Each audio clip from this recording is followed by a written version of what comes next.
ano, pag mag-turn off gani siya, you just go back to the link again. Okay, na mo man ni siya ang ano, bali 45 minutes lang iyahang free. Okay, so good afternoon, Kier and Roel. So in continuation sa ating topics, so as you can see here, you can see my screen, diba?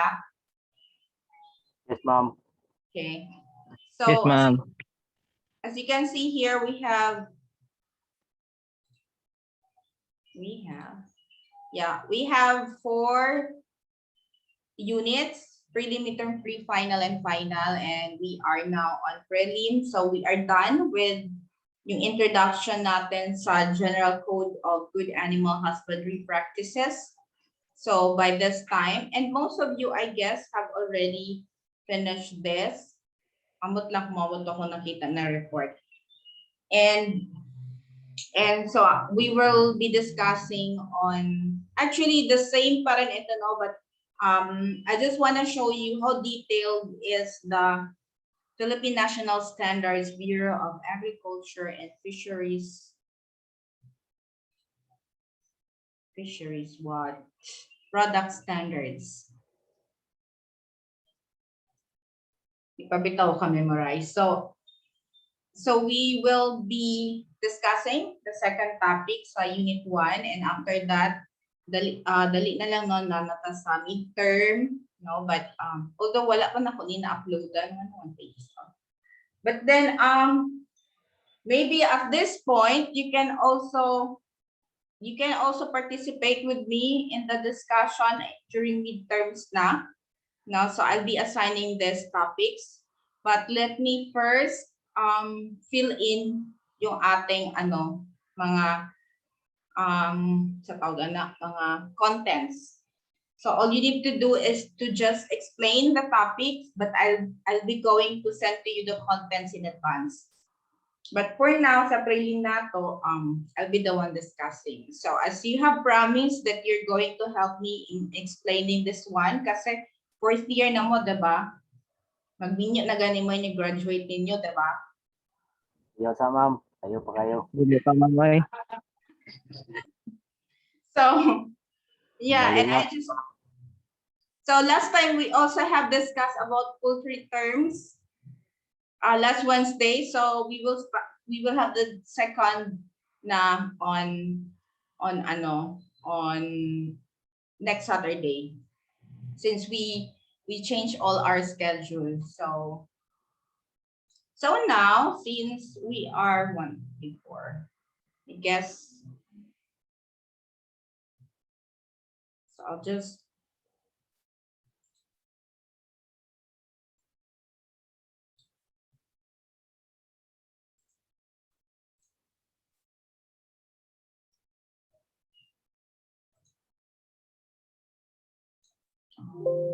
yes. Okay, so this is actually again a very detailed explanation of the good and agricultural husbandry practices. And about GAHP, but mind you, all or everything na everything in the Philippine National Standards have each animals or even crops, meron silang iba-ibang mga standards. So usually ito yung kanilang format, no? So usually it starts, of course, with the contents and yung forward nila. So under ang content as a whole, maklaro ba ninyo? Kabalo magpadako. Klaro, ma'am. Klaro man, no? So as ang content as a whole is yung scope, references, at saka yung objective, definition of terms, at saka ano yung mga minimum requirements like the farm operators and workers, and animal housing and facilities, farm management, at saka yung environmental concerns, no? At review and evaluation practices. So if you notice, we already have discussed this last time in introduction, pero yun ay overall na ano. Although we will not really into na basahin because there are also very important na mga aspects that you need to actually see, no? So ito yung scope, references. So when we say scope, these are just the general principles of good practices. I'll try to zoom pa kung yan. Sorry. So mas klaro na? Yes, ma'am. Okay, so okay. So it's just a good practice and principle and minimum requirements para sa commercial or backyard rearing ng general animals. Pero sabi ko nga, meron din silang Philippine standards ang tawag doon, or PNS, Philippine National Standards for each livestock, no, which we will be discussing dito sa ating finals, no.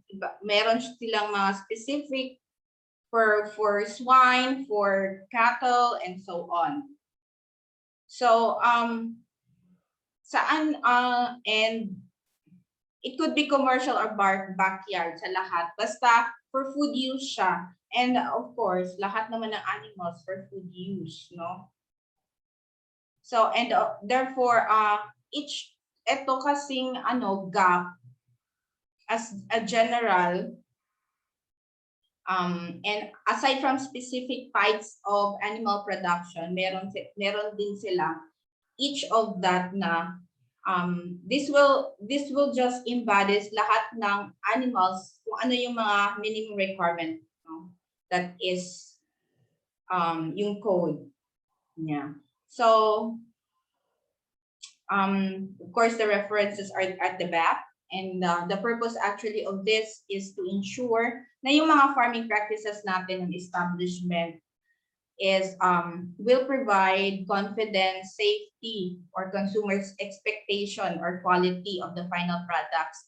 And most importantly, safe siya for or fit for human consumption.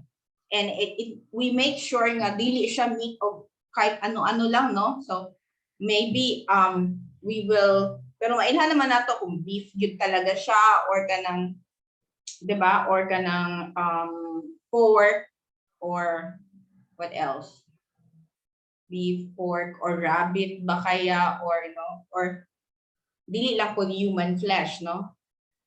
So and most importantly also ensuring health, safety, and comfort to all the farm environment, including the workers and the animals itself, without even degrading the environment. Kasi baka we are using very toxic chemicals for us as workers or owners o kaya sa ibang mga sa mga ibang organisms in the surroundings. So we have here definitions to make it sure that klaro ang pagka-define. And by the way, yeah.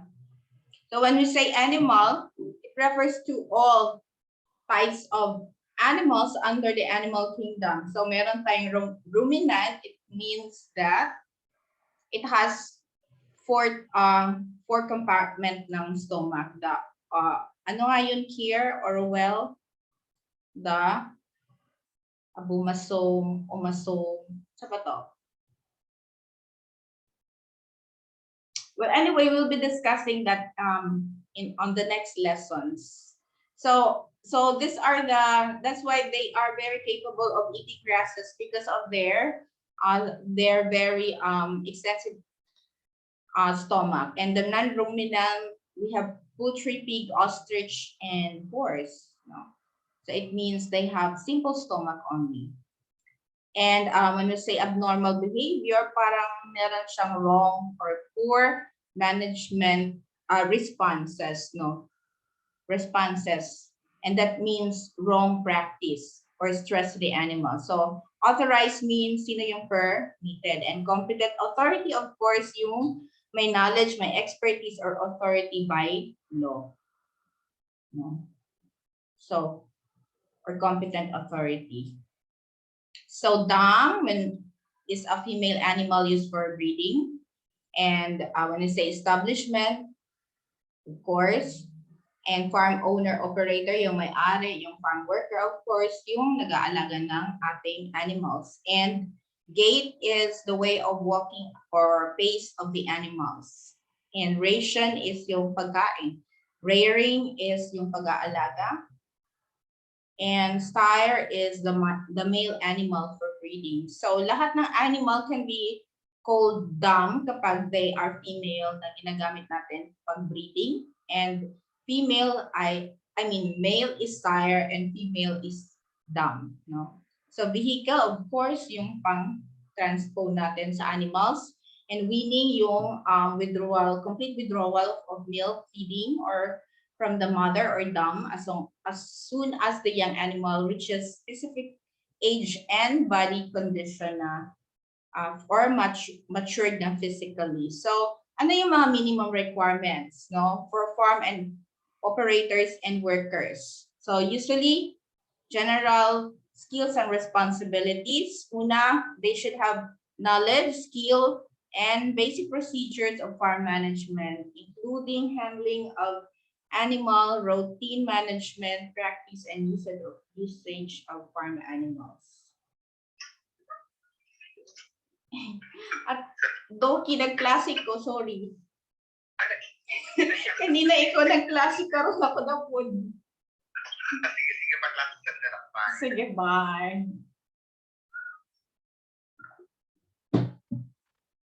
So next is, hi Jason, nawala lang ka ganun ng son. Kuan ma'am, no? Wala lang ulit ang piliti, ma'am. Let's go kayo. Nagtukar, ma'am ba? Ha? Nagtukar. Nawala na po siya. Wala ang kalit, ma'am. Okay lang na, anak lang dyan na siya. So again, the farm operator or worker is also responsible sa welfare ng animals, no?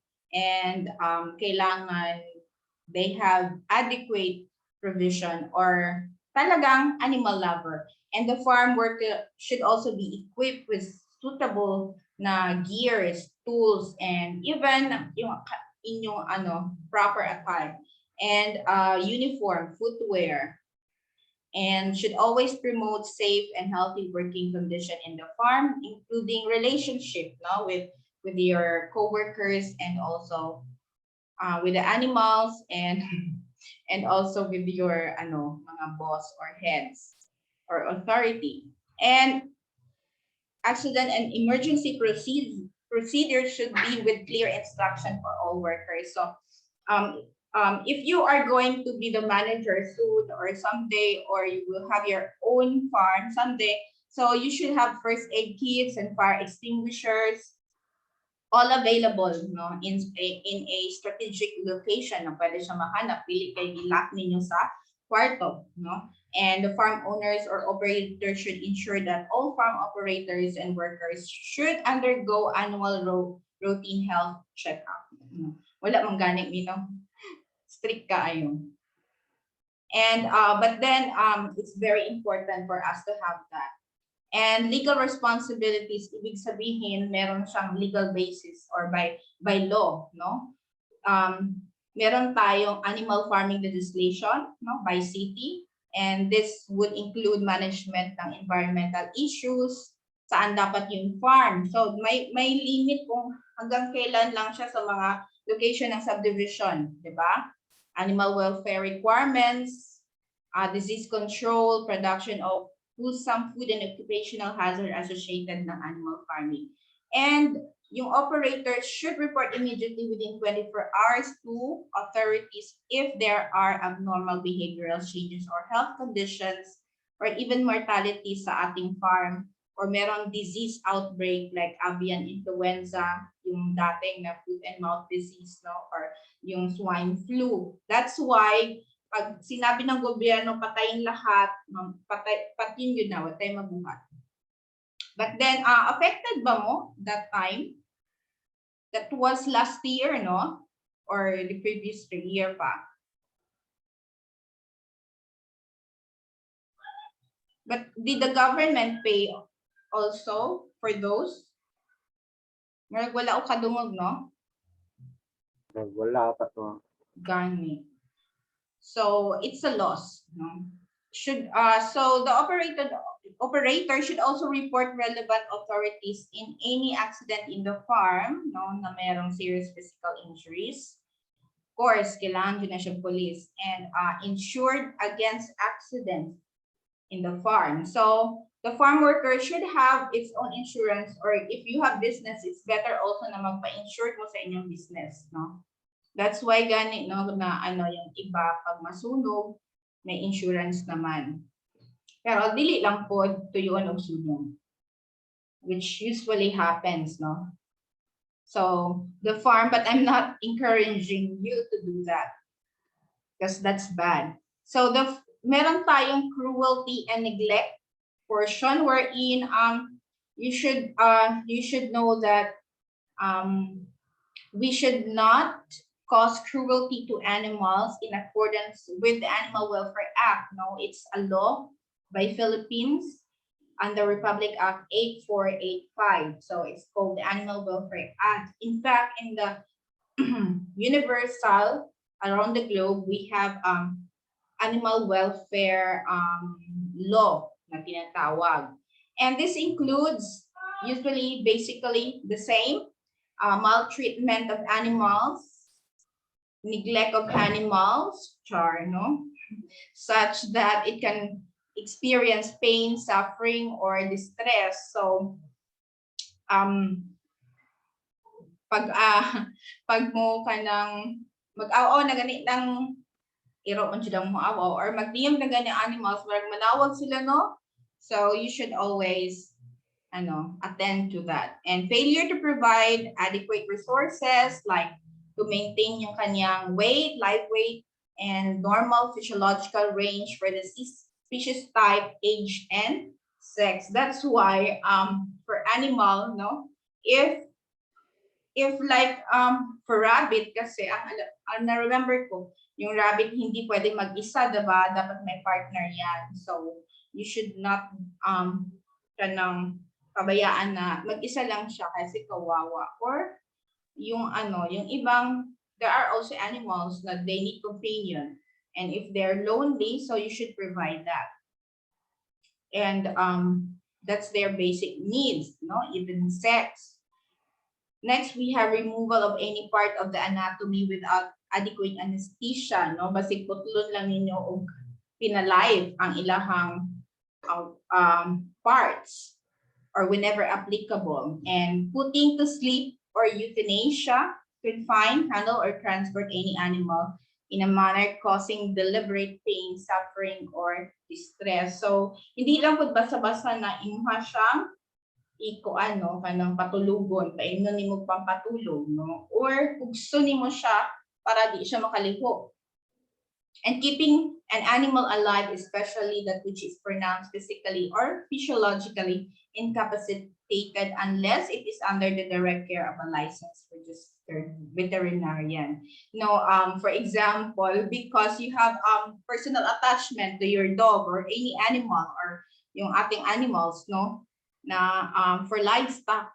So, maski naglisod na yun siya or dapat mamatay na siya, but you just wanted na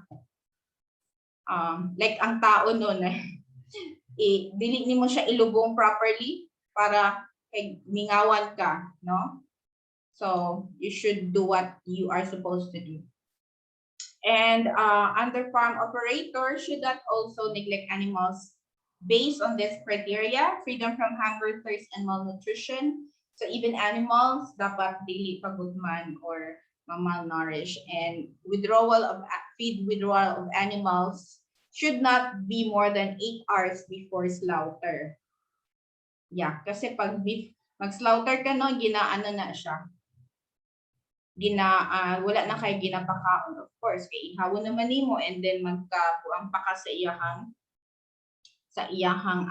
tae and so on.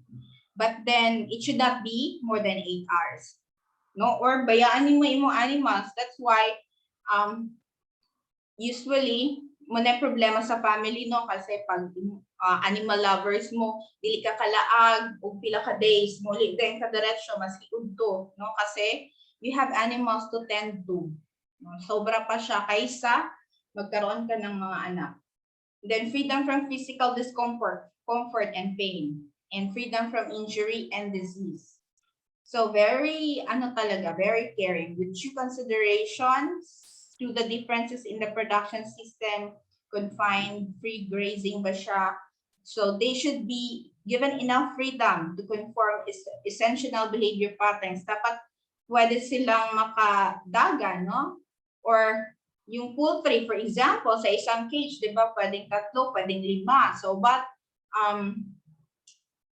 they are just enough na makalakaw, no?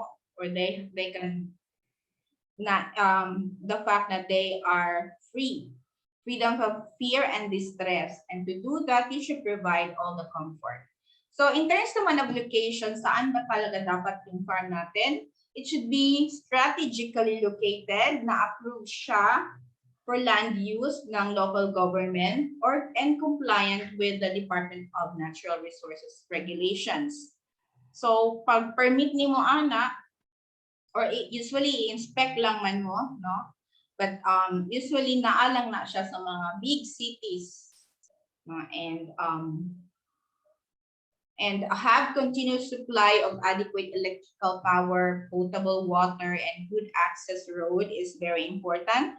And it should not be near sa bodies of water because or especially those that are frequented by migratory waterfowl.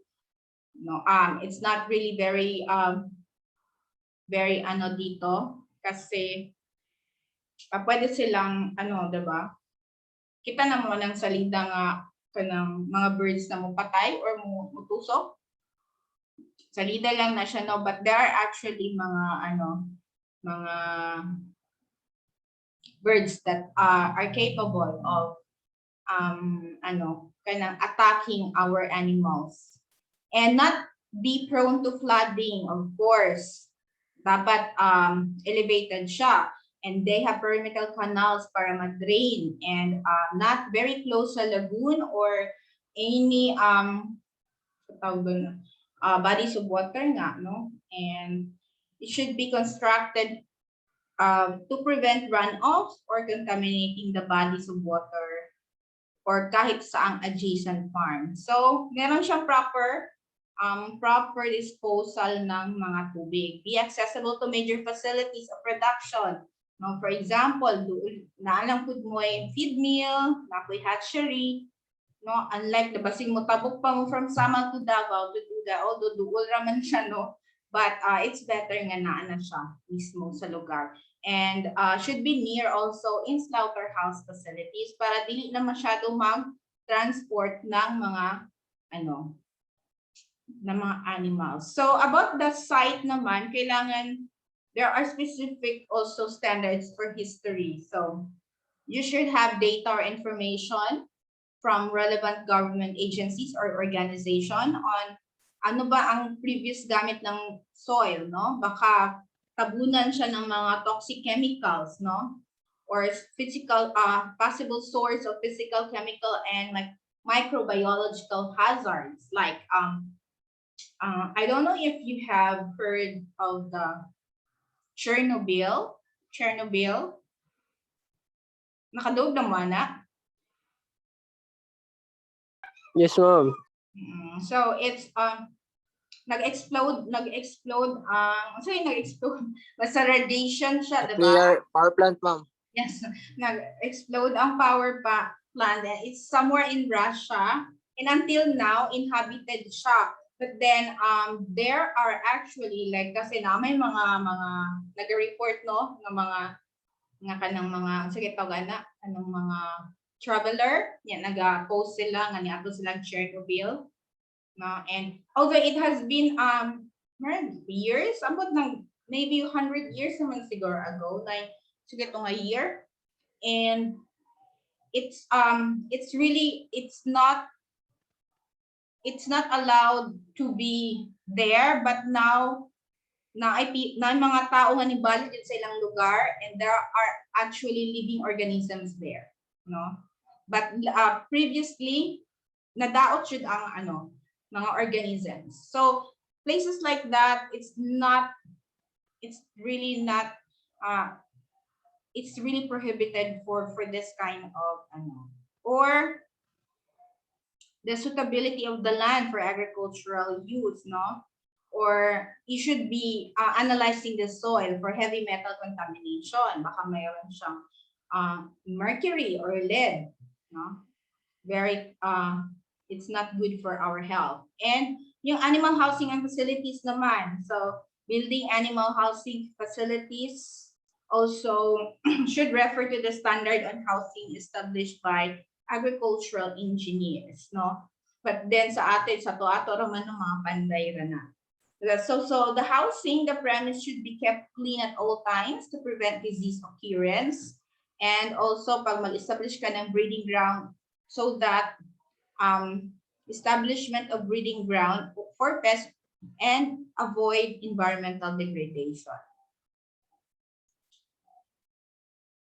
So the farm should also have appropriate design, infra, facilities, equipment, tool, and effective functional operation. So alam naman natin yan. The farm building should be designed and constructed appropriately for intended purpose, no? To provide proper ventilation and be well maintained. Of course, kabalod yung taana, no? Even kahit sinong panday, kahit hindi engineer. But sa mga malakihang project or business, kailangan talaga you should consult an engineer for this kasi may permit din when you construct a building. So if it is intended for keeping animals, it should be in the orientation that minimize the adverse effects on animal performance and eliminate possible hazards to its surroundings. So meron tayong mga beliefs for that, but there are also natural phenomenon for that, no? Na like kung maarawan, di ba? If it faces with the sun or the sunrise, so it's good kasi it's energy. But some Indians also believe that if your head is towards the north, so it could increase blood circulation, no? Something like that. So the building intended for keeping animals should also be constructed in the orientation that, tapos ko na pala. And painting materials for the building and facility should not be hazardous to animals. Alam naman nato na ang pintura mabaho. So, ano man siya? Namali nila, no? So, when you are having paint, it should be away from the animals, even sa ato, no? And the building should be designated and constructed using materials that should not cause injury or hazard to the welfare, provide comfort, and dapat may mga walls, partition, roofs, and should be suitable for easy cleaning also, and disinfection, and you should always replace and damage. And I guess we just have 10 minutes for this. But as we end, balik lang tayo sa sa link, and then we're going to proceed with the next subject. Nakakabilis. And efficient stock management, biosecurity. So we have been talking about biosecurity before. It should be on the means wherein dili like kung halimbawa makakos o ganang mix of breeding or diseases, so something like that. And merong drainage system, merong floor space suitable sa kanilang age, weight, and size. So malalaman natin din yan, no, sa ating management. And of course, appropriate space for feed and drink, yung floor and pathways should be non-slippery, safe, stable, and well-lighted, of course, para to prevent injury. The gates or doorways should also be free for passage for entrance para maiwasan injury, and the building should have adequate lighting to ensure that animals are inspected, and yung electrical and wiring should be also be protected na hindi siya makakuryente sa animals, and the walls, partition, and roof should also be comfortable, suitable for easy cleaning. The house and pens should be designed and constructed para hindi maka-escape yung ating animals. And the housing designs like roof height and size should also be make sure na proper ventilated siya or with natural, artificial, comfortable environment.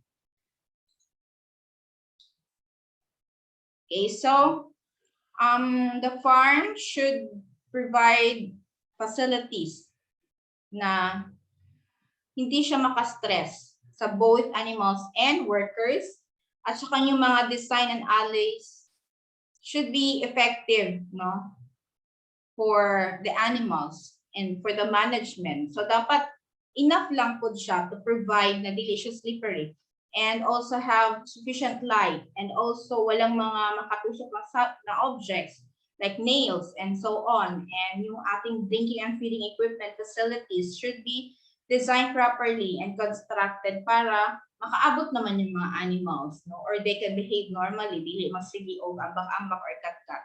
And facilities should prevent contamination ng animal feces and urine. And also, it should be conforming to the standard requirements ng bawat species. So in terms of facilities, dapat may fencing, no, alam na natin yan. And holding yard, parang doon na muna sila, no, parang floor space para dili mag-overcrowding or para kailangan mag-segregate. And should be flat yung floor, room finish, well-drained, at avoid sleeping or tripping, and adequate para ma-protect siya from adverse weather and conditions. So parang baha or bagyo, and they have also proper facilities for yung holding yard for feed and drink. So in case matagalan.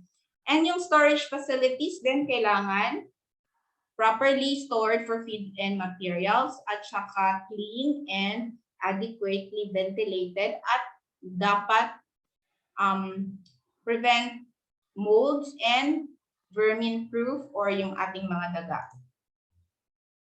So first in, first out rule should be practiced para katong mga bago daan ninyong mga feeds dili out of expired.